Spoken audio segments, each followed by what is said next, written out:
আসসালামু আলাইকুম। আহ, আজকে আমরা প্রথমেই স্টার্ট করব যে আমরা কিভাবে আসলে ইজি পিজিতে আমরা অ্যাকাউন্ট ক্রিয়েট করতে পারি। অনেকে আছেন আমরা যারা হলো অ্যাডভার্টাইজিং ক্রিয়েট করতে চাচ্ছি, আমরা আমাদের বিজনেস রয়েছে বা ছোটোখাটো আমাদের বিজনেস রয়েছে, আমাদের পেজ রয়েছে, কিন্তু আসলে আমরা অ্যাড ক্রিয়েট করার জন্য আমাদেরকে বিভিন্ন জায়গায় যেতে হচ্ছে বা বিভিন্ন মানুষের হেল্প নিতে হচ্ছে। তো আমাদের হেনস্থায়ী হতে হচ্ছে ওয়ান কাইন্ড অফ। তো সেই সলিউশনের ক্ষেত্রেই কিন্তু আমাদের সেলডম মূলত আপনাদের জন্য হলো ইজি পিজি টাকে তৈরি করেছে। এবং এই ওয়েব সফটওয়্যারে আপনারা প্রপারলি অনেক খুব সহজেই without any ads manager, Facebook ads manager experience আপনারা কিন্তু ক্রিয়েট করতে পারেন অ্যাডভার্টাইজিং আপনার ফেসবুকের। এবং এখানে কিন্তু অলরেডি আমাদের অনেক ডিজিটাল মার্কেটার আছেন যারা হলো আপনার এখানে অ্যাডভার্টাইজিং করার ক্ষেত্রে অথবা আপনি যখন অ্যাডভার্টাইজিংটা ক্রিয়েট করবেন সেই ক্ষেত্রে অ্যাডভার্টাইজিংটাকে প্রপারলি দেখার ক্ষেত্রে যে আপনার কোথাও ভুল আছে কিনা টার্গেটে বা কোথাও কী আছে কিনা প্রপারলি সেট করে সেখানে প্রায় 3 জনের একটা ধাপ করে করে চেকিং হবে। তো যার ফলে দেখা যাবে যে আপনার অ্যাডভার্টাইজিংয়ে রেজাল্ট খারাপ আসার সম্ভাবনা খুবই কম। তো আচ্ছা, আমরা কথা না বাড়িয়ে আমরা আজকে হলো ডাইরেক্টলি অ্যাডভার্টাইজিংটা ক্রিয়েট করে দেখি। তো সর্বপ্রথম আমি আপনাদের সাথে যেটা শেয়ার করছি যে আপনারা যখন হলো এখানে চলে আসবেন ads.seldom.agency, এই ইউআরএলটা যখন চলে আসবেন সর্বপ্রথম আপনারা এখানে দেখতে পারবেন যে আপনাদের এখানে ইজি পিজি বাই সেলডমের এরকম একটি আপনাদের ল্যান্ডিং পেজ চলে আসছে, যেটা আমাদের লগ ইন পেজ।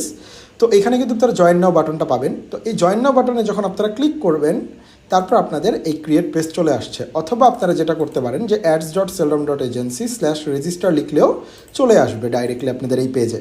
আচ্ছা, তো এবার রেজিস্ট্রেশন পেজে আপনাদেরকে যেটা করতে হবে যে রেজিস্ট্রেশন পেজে আমাদের সর্বপ্রথম এখানে দেখতে পাচ্ছি যে আমাদেরকে একটি ইনস্ট্রাকশন দেওয়া হচ্ছে যে অ্যাক্টিভ ফোন নাম্বার এবং অ্যাক্টিভ ইমেল অ্যাকাউন্ট, এই দুটো কিন্তু খুবই প্রয়োজন এই আপনার ইজি পিজির অ্যাকাউন্টের ক্ষেত্রে। কারণ অনেক সময় দেখা যাবে আপনার অ্যাডের ক্ষেত্রে বিভিন্ন ধরনের সমস্যা হতে পারে, বা আপনাদের সাথে আমাদের টিম অফ এক্সপার্টস যারা আছে অ্যাডসের ক্ষেত্রে তারা কিন্তু আপনার সাথে যোগাযোগ করবে। তো তখন দেখা যায় যদি আপনি ভুল নাম্বার দেন অথবা এখানে কোনো ভুল নাম্বার দেওয়া হয় তো সেই ক্ষেত্রে কিন্তু আপনি ক্ষতিগ্রস্ত হবেন সবচেয়ে বেশি। দ্বিতীয়ত ইমেল অ্যাকাউন্টের ক্ষেত্রে আপনার প্রতিটা অ্যাডভার্টাইজিংয়ের ক্ষেত্রে নোটিফিকেশন প্রোভাইড করা হবে এবং মাঝে মধ্যেই আপনার বিভিন্ন অফার বা বিভিন্ন বিষয় আপনাকে জানানো হবে আপনার অ্যাকাউন্ট হেলথ সম্পর্কে এবং আপনার অ্যাডস হেলথ সম্পর্কে। তো সেই বিষয়গুলো আপডেট পাওয়ার জন্য কিন্তু অবশ্যই আপনাকে এখানে একটা অ্যাক্টিভ ইমেল অ্যাকাউন্ট দিতে হবে, নাহলে আপনি অনেক কিছু থেকে বঞ্চিত হতে পারেন, ইন ফিউচার বিভিন্ন সুযোগ সুবিধা থেকেও বঞ্চিত হতে পারেন। তো এইখানে একটা কথা বলে রাখি, যদি অ্যাক্টিভ ফোন নাম্বার যদি আমরা না পাই এবং অ্যাক্টিভ ইমেল অ্যাকাউন্ট যদি আমরা না পাই তাহলে পরবর্তীতে যেটা করা হবে যে আপনাদের অ্যাকাউন্টটাকে কিন্তু আমাদের এখান থেকে ব্যান করে দেওয়া হবে বা লক করে দেওয়া হবে। তো এতে করে আপনার যদি টপ আপ করাও থাকে অ্যাকাউন্টে বা পরবর্তীতে আপনি আমাদের সাথে যোগাযোগ করতে হবে, আপনাকে একটা হেনস্থায় পড়তে হবে বা নতুন করে অ্যাকাউন্ট ক্রিয়েট করতে হবে। তো এই জন্য আমাদের রিকোয়েস্ট যে অবশ্যই আপনারা যখন অ্যাকাউন্টটা ক্রিয়েট করবেন তখন আপনার হাতে থাকা যে ফোন নাম্বারটি আছে যেখানে আপনি বিভিন্ন সময় বিভিন্ন কোড বা আমরা কল করলে আপনাকে রিচ করতে পারবো, তো এমন একটি অ্যাক্টিভ নাম্বার আপনি এখানে প্রোভাইড করবেন এবং এমন একটি ইমেল অ্যাকাউন্ট আপনি প্রোভাইড করবেন যেটা আপনি রেগুলারলি বিজনেস অথবা আপনার পার্সোনাল ক্ষেত্রে আপনি ইউজ করছেন। আচ্ছা, এখানে সহজ বিষয় আমি আপনাকে প্রতিটা ধাপ দেখিয়ে দিচ্ছি। যেমন ধরেন এখানে আমি আপনাদেরকে একটা অ্যাকাউন্ট ওপেন করা দেখাচ্ছি। তারপর প্রথমে আপনারা এখানে আপনাদের ফুল নেমটা দিয়ে দিবেন। সো আমি এখানে আপনাদেরকে পুরো নেমটা দিয়ে দিচ্ছি। তারপর এইখানে এই বক্সে আপনারা যেটা করবেন যে আপনাদের অ্যাক্টিভ ফোন নাম্বার দিবেন। তাহলে আমি এখানে আপাতত একটা ফোন নাম্বার আমি আপনাদেরকে দেখাচ্ছি। ওকে, সো এরপর হলো আপনি এইখানে যেটা করবেন যেখানে ক্লিক করে দিবেন, তার পরবর্তীতে আমরা কিন্তু প্রসিড টু নেক্সটে ক্লিক করব। আচ্ছা, ক্লিক করার পরে এবার আমাকে বলা হবে যে ইনস্ট্যান্ট ইমেল অ্যাড্রেসটা প্রোভাইড করার জন্য। সো আমি এখন এখানে ইমেল অ্যাড্রেসটা প্রোভাইড করছি। ওকে, তারপর আমাদেরকে এখানে বলা হচ্ছে যে আমরা আমাদের অ্যাকাউন্টের জন্য ডিফল্ট কোন কারেন্সি ইউজ করব। এখানে আসলে আপনাদের কনফিউশন হওয়ার কিছু নাই। অনেকেই এখানে কনফিউজড হয়ে যেতে পারেন যে আমি আসলে যেটা সিলেক্ট করব সেটা দিয়েই কি আমি পরবর্তীতে অ্যাড ক্রিয়েট করতে পারবো কিনা। না, বিষয়টা এরকম না। আপনি এইখানে হলো যেটাই সিলেক্ট করেন না কেন পরবর্তীতে আবার গিয়ে কিন্তু আপনি যখন অ্যাকাউন্ট ক্রিয়েট করবেন তখন আপনার যদি মনে হয় যে আমি ইউএসডি সিলেক্ট করেছিলাম অ্যাকাউন্ট ক্রিয়েটের সময়, বাট পরবর্তীতে আমি এওডিতে অ্যাডভার্টাইজিং দিতে যাচ্ছি, আপনি সেটা করতে পারবেন এবং এওডিতে আপনি টপ আপও করতে পারবেন। আপনি চাইলে ইউএসডিতে টপ আপ করতে পারবেন। আপনি চাইলে কোনো অ্যাডভার্টাইজিং, ধরেন আপনি 5টা অ্যাডভার্টাইজিং দিচ্ছেন, এবার আপনি 2টা অ্যাডভার্টাইজিং ইউএসডিতেও দিতে পারবেন, আবার বাকি 3টা অ্যাডভার্টাইজিং আপনি এওডিতেও দিতে পারবেন। তো আপাতত আমাদের 2টা কারেন্সি আমরা অ্যাভেলেবেল রেখেছি পারফরমেন্সের উপর ভিত্তি করে। তো আমি নর্মালি যেটা করি যে আমি এওডিটাকেই সবচেয়ে বেশি রিকমেন্ড করি, আপনাদেরকে আমি রিকমেন্ড করবো এওডিটা। সো আমি এওডি সিলেক্ট করে দিলাম। এবার প্রসিড টু নেক্সট।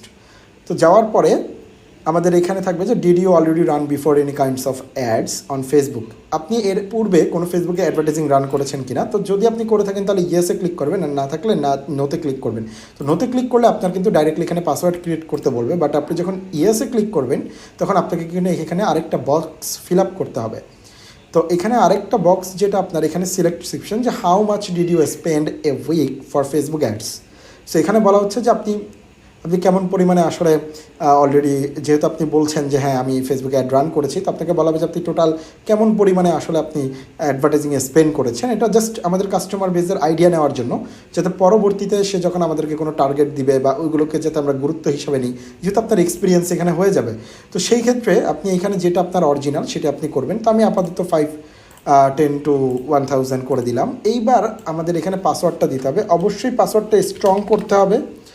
তো আমি আপাতত এখানে একটা পাসওয়ার্ড দিয়ে দিচ্ছি, এবং পাসওয়ার্ডটা এখানে 2বার প্রোভাইড করতে হবে, কারণ মাঝে মধ্যে আমাদের পাসওয়ার্ডের টাইপ ভুল হয়ে যায়। তো এবার করার পরে এবার আমি সাবমিটে ক্লিক করব। ওকে, সো সাবমিটে ক্লিক করার পর এটা সর্বোচ্চ 2 থেকে 3 সেকেন্ডের মতো আপনার সময় নেবে, এরপর কিন্তু ইনস্ট্যান্ট আপনার অ্যাকাউন্টটা ক্রিয়েট হয়ে যাবে।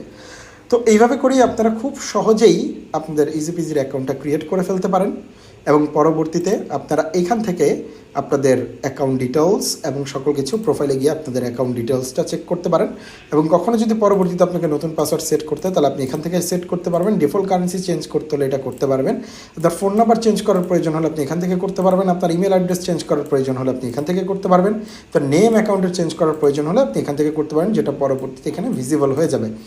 তো এটাই হলো আমাদের কীভাবে অ্যাকাউন্ট ক্রিয়েট করবেন এটার বিষয়। এবং এখান থেকে আপনারা বিভিন্ন নোটিশ পেয়ে যাবেন ডলার রেট এবং বিভিন্ন রিকমেন্ডেশনের উপর। সো আশা করি আপনারা খুব সহজেই বিষয়টা দেখতে পেরেছেন, এবং খুব সহজেই আসলে আশা করি আপনারা অ্যাকাউন্টটা ক্রিয়েট করে ফেলতে পারবেন।